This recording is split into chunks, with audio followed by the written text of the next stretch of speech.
What's going on, everyone? It's Mike, it's John back again. Busy day for me. Busy day for John. John is on his last legs, bless him. Look at him, he looks tired, he looks sleepy. And I'm sending you a virtual cuddle all the way from Birmingham, John. And one back for what you're going through as well. Thank you, mate. Yeah, thanks everyone. Look, your support, everyone, has been massive. Mum did have surgery today. So touch wood. Everything is okay, but we don't know yet. But yeah, the NHS can't really say they haven't been quick. I mean, from diagnosis to surgery, it's been about 4 weeks. So thanks everyone for your love and support. It means a lot. And if you see me at the Roma game or even the day before, you are more than welcome to buy me a pint. Day before? Yes, John, because me and you will be live. Well, not live, but we will be recording from Flyers indoor golf on You need to say the street because I can't remember. Vandry Street. Vandry Street. We will be recording a video the day before the Roma game from Flyers. So make sure you. I mean, we could work it out, but logistically, you might even be able to come and watch live, buy yourself a pint, come and have a sit down and watch us. I mean, I don't know if you want to do that, guys, but look, we'll be in there. So you're more than welcome to come and have a beer with us. Might have a bit of a Blue Boys Network night. You never know if you fancy it. Let us know in the comments. You're more than welcome to come down and watch me and John in action. And as people have said before, they keep saying, you keep saying, Mike, we're still sponsored by Flyers. Look, we would love to continue to be sponsored by Flyers for the rest of the season, but you know, these things do happen. Me and Matt and John have got a great relationship, and we would love to continue with Flyers. So, touch wood if Matt's watching. Let's see if we can strike that deal for the rest of the season. But until then, guys, we will continue to be sponsored by Flyers for this foreseeable future. And they have been great to us as we are trying to be great to them. Right. We're not going to be negative today, John. Well, by all accounts, we're not allowed to be negative, are we? So we're going to be constructive. Let's say we're going to put it across better because, listen, there's certain people who have now unsubscribed to the channel because me and Michael and Millsy, you and Millsy more so because I don't think I was on that video. You absolutely was. You were. Oh, was I? Sorry, I didn't know which video it come from. But yes, we were negative. And listen, I'm just going to be constructive about it. And in my opinion, I think the pre-season up to now has been very, very underwhelming. I also think the performances from the team have been very, very, very underwhelming. And I will also add to that, I think the transfer window's been very underwhelming as well. So I'm not, it does sound negative. I am being negative, but I'm not flying off the handle. I'm not happy with the way it's going. I don't think the majority of Everton fans are happy the way the pre-season's going. What we're watching, there's no structure to the team, and I know that's because we are short on numbers. We're nowhere near ready for the season to start, and we need numbers through the door more than anything. So I think you're right.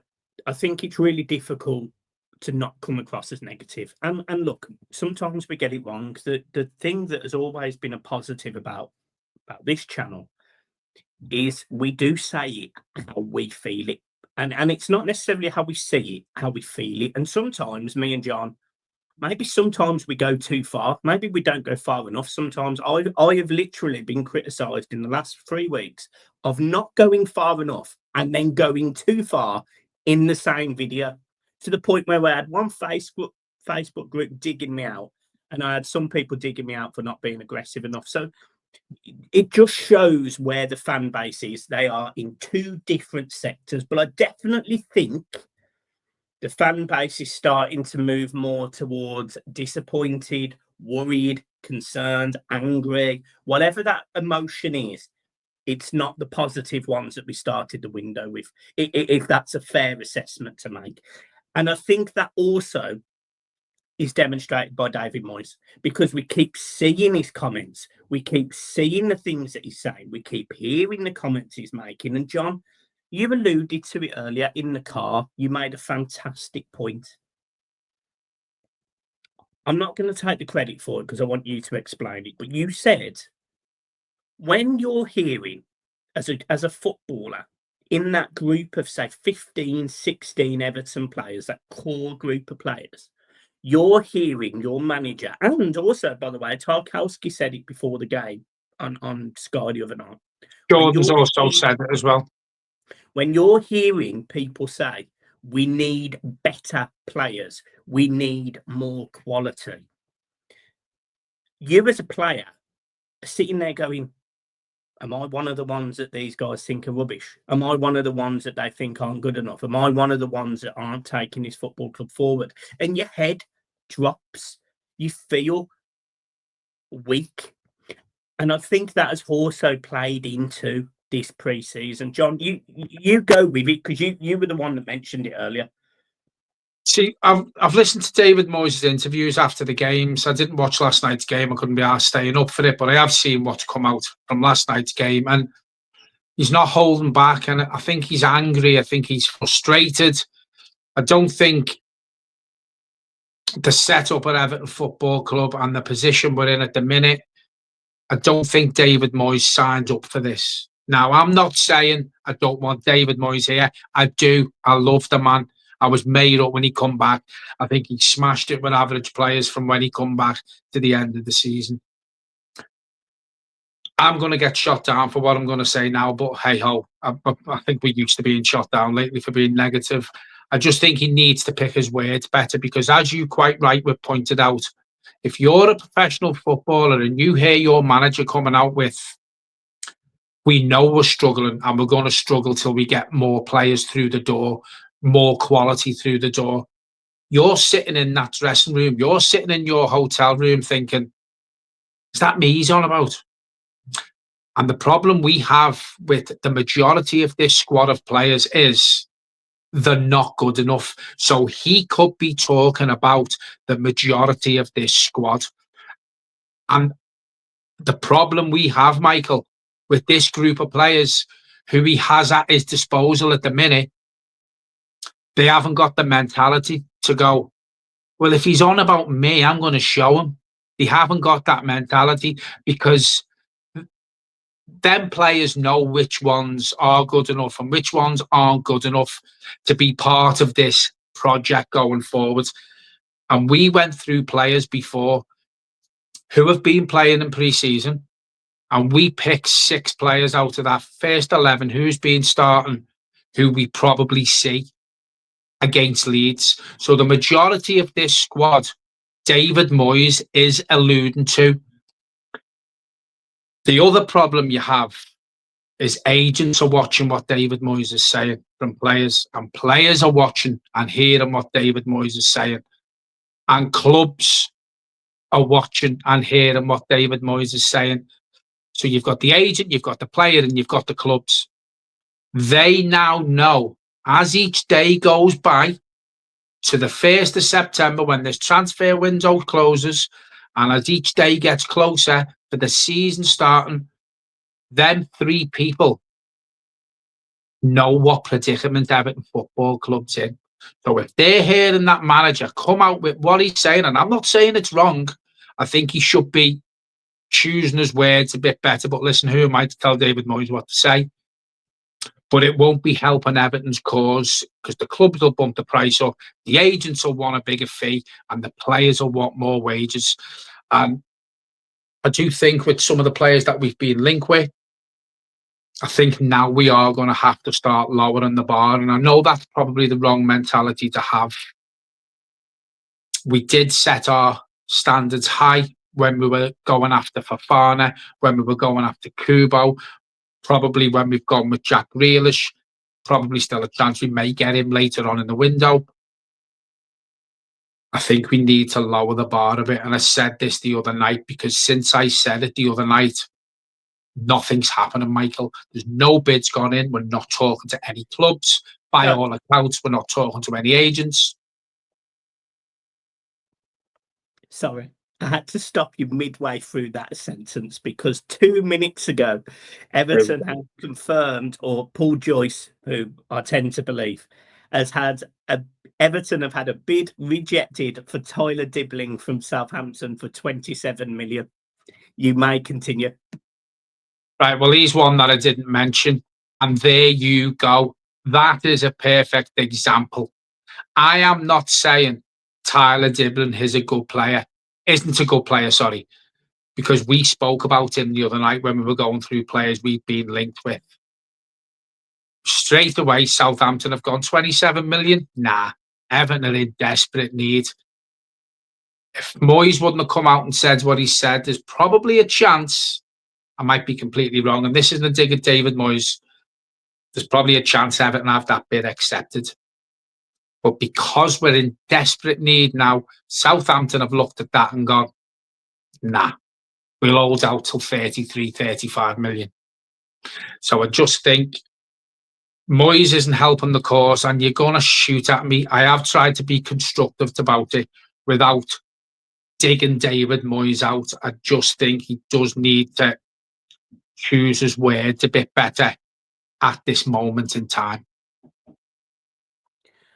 So I actually don't disagree with anything you've said because I don't think the comments help. I think what he is trying to do, and I do appreciate, is he's trying to be transparent with the fans. He's being honest with the fans, he has, yeah. But part of the problem with that is you're almost too honest to the world. It's not like, it sounds really weird, but 20 years ago, he'd make a comment, and it would end up in a newspaper, and then whoever bought that newspaper would see it. Now it ends up on social media for millions of people to see, for everyone to come across. It spreads like wildfire.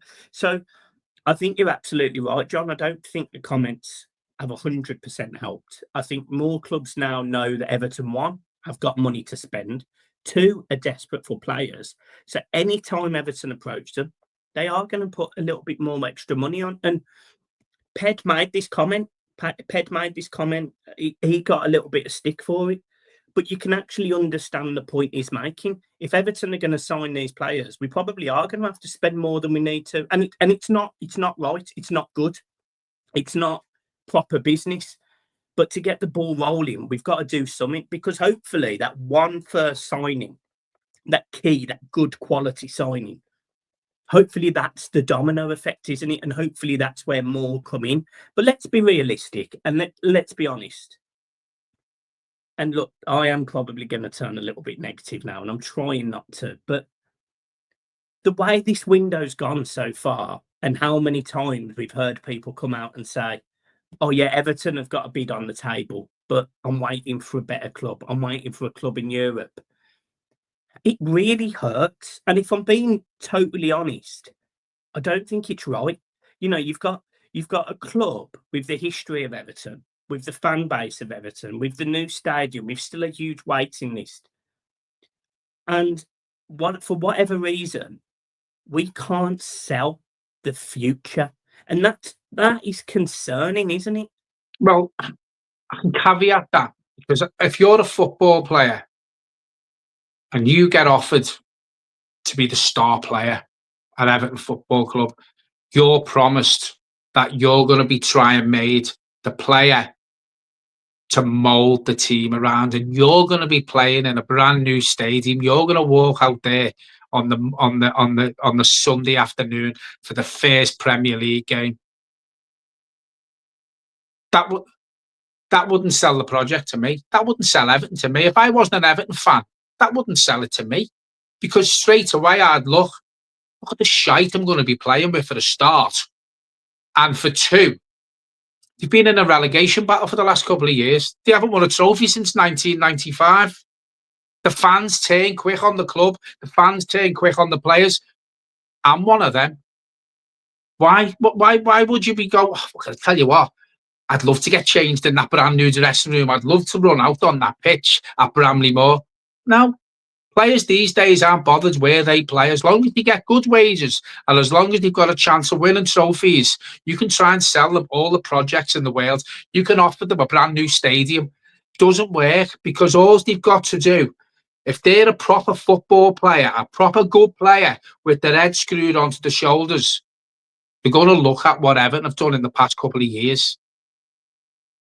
That doesn't sell the project to me. That doesn't sell nothing to me, because these players are also going to look what the manager's been saying. What quality have they brought in this transfer window? Who am I going to be playing with week in, week out? That's not a project. That's a struggle, in my opinion. So, to caveat that, what Everton need to do is they need to be ballsy. They need to offer a big transfer fee. They need to offer a big wage and try and get someone over the line and promise them the world. Don't promise them, oh, we've got a brand new stadium. Promise them we're going to be bringing other players in to play alongside you, better quality than what we've got. Because I think what Everton are lacking is that one big quality name signing.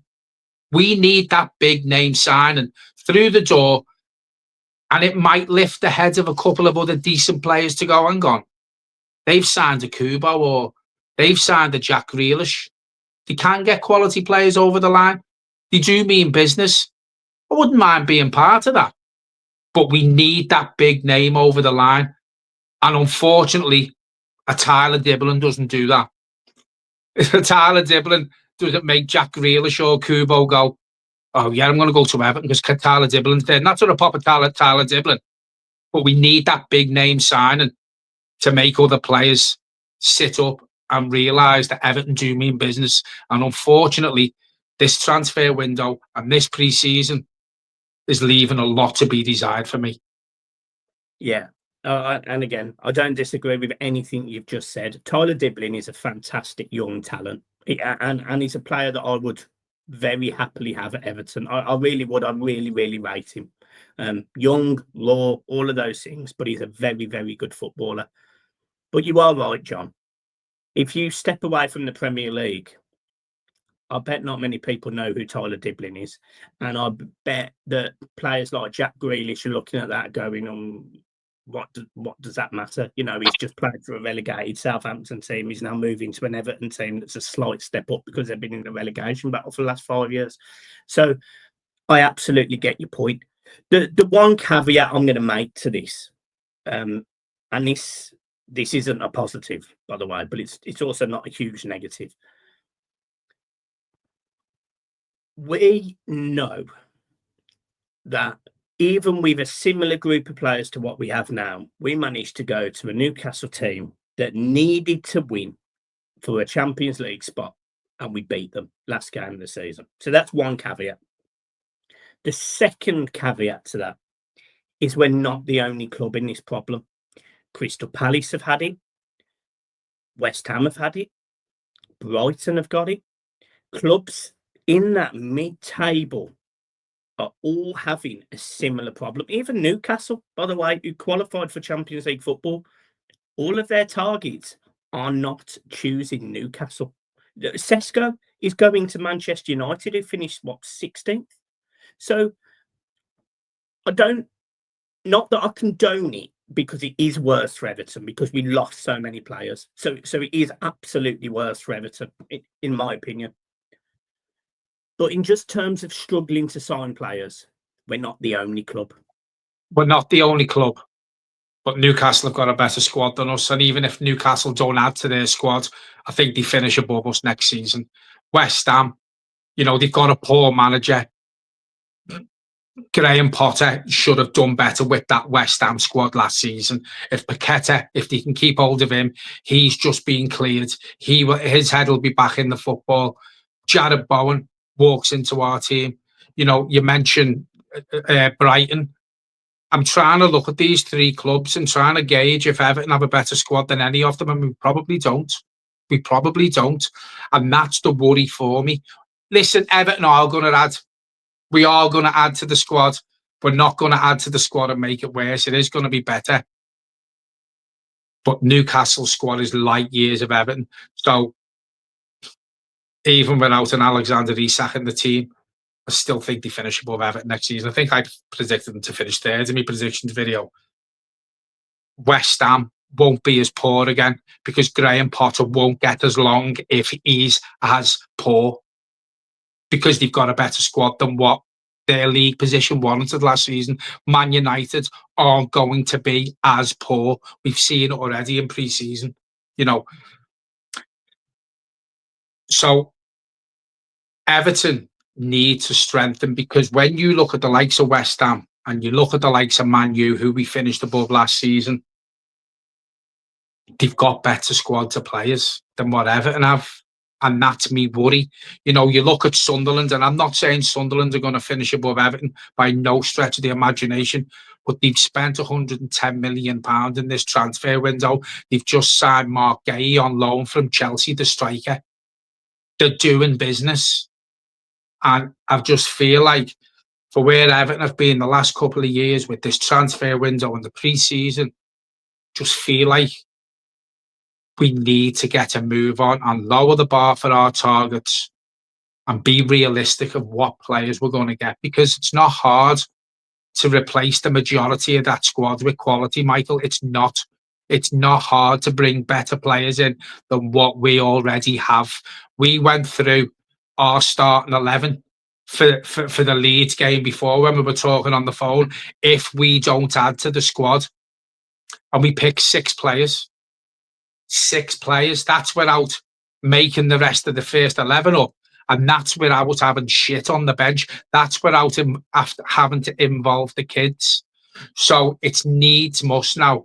Lower your expectations, bring better quality in, and build on it. Bring enough in to get enough points on the board to get us to the January transfer window, and see if we can add a bit more quality then. But things need to start moving, in my opinion. Fair enough. Last thing I wanted to mention was David Moyes has made it very clear, and he's made a lot of comments around, he made a comment about Everton finishing 6th. He made a comment before the game yesterday saying he wants to get Everton back to where they should be, which us as fans, we're going to say fighting top of league, Europe, etc., etc. I said, and I tweeted this, and actually it's been quite a popular tweet. And I basically put, I genuinely think Moyes looks furious with what's going on at Everton. Almost like this isn't what he signed up for. Now, you made a point in the car again, and it come out by reputable sources that David Moyes was going to have more say on transfers. So, and this is not pointing a finger at David Moyes or the board or whatever, but there's clearly a breakdown somewhere in the level of player that we're going for and that we're not achieving. So where do you think that breakdown is? Do you think it's Moyes? Do you think it's the board holding out? Do you think it's Angus Kinnear? Because someone is going to get questioned for this at some point, and I'm just wondering who you think it could be. Well, I think David Moyes knew there was money to spend, and it was probably in the region of 150 million quid. So David Moyes has probably given them a list of targets, and the likes of Angus Kinnear and the fella from Manchester City have probably turned around and said to Moyes, yeah, there's probably a chance we can get them with the promise of the project, the promise of a brand new shiny stadium, and the promise of putting Everton back on the map. I think David Moyes probably needs to lower his expectations, and I think the likes of Angus Kinnear, and we know someone from Leeds, there's a Connor, and from what I've seen on social media, there's a lot of Leeds fans who weren't very complimentary about Angus Kinnear. So there's a breakdown somewhere. I do think Everton have stepped away from the director of football, and they have given David Moyes more impetus on more of a final say on players who are going to come into the club. I just think there's too many fingers in the pies with losing the director of football, having the manager have more say, having Angus Kinnear, having the fella from Manchester City, bringing the fella in from Man United, who you pointed out is going to probably be more on the youth recruitment side. But I also think the Freakins are hungry for success and they want to see their money spent well. So they're probably in the ear of Angus Kinnear and the fella from Manchester City. I just think David Moyes, Angus Kinnear, and the fella from City, I don't know his name, at this minute in time, I don't think they're all pulling in the same direction. And that can be a problem because we've seen it at football clubs before. You know, perfect example, Jason Wilcox at Man U. He took another fella into Man U. He lasted 6 months. He's now on gardening leave. You need the whole structure pulling in one direction. Because if you've got one person wanting one player and saying he wants him and the other person says, no, I want him, you have a breakdown in communication. You have a fallout with the people who are making the big decisions at the club. So the answer to your question, I know it's been a bit long-winded. I just don't think they're all pulling in the same direction at the minute. And I think that's where the breakdown in transfer activity is. So the question is then, last one, who loses? I think Angus Kinnear loses. So do I. Right, we will leave it there. There you go.